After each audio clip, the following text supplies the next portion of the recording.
Du côté amplification, j'ai utilisé le LM324. Dans celui-ci, il y a 4 amplificateurs.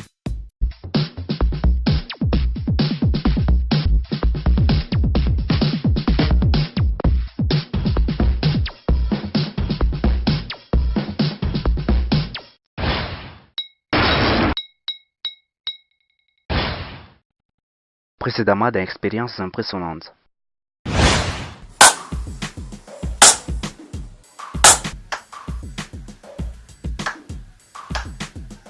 Tout d'abord, ce système est subdivisé en 3 grandes parties.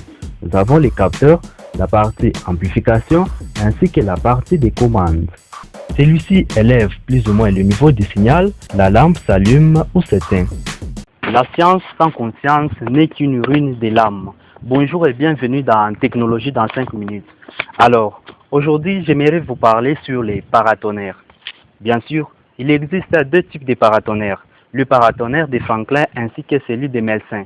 Avant tout, suivez d'abord cette vidéo.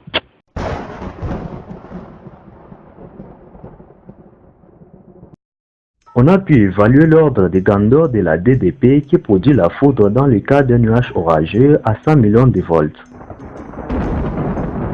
Le danger que présente la foudre a incité l'homme à chercher les moyens pour s'en protéger. Les paratonnerres sont des appareils de protection contre la foudre. On distingue 2 types de paratonnerres, le paratonnerre de Franklin ainsi que celui de Meilsing. À présent, faisons la comparaison entre le paratonnerre de Franklin ainsi que celui de Meilsing. Le paratonnerre de Franklin.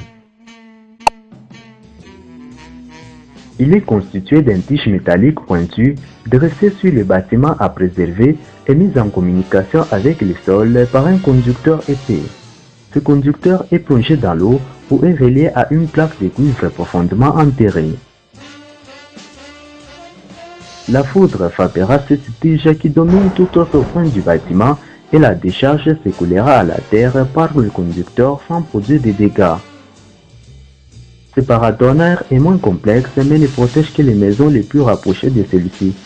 Les maisons se trouvant éloignées du paratonnerre auront 1000 chances d'être foudroyées.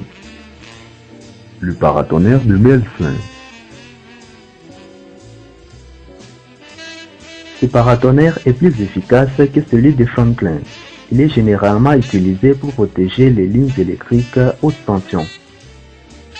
Ce paratonnerre utilise les propriétés de la cage de Faraday pour protéger un bâtiment contre la foudre.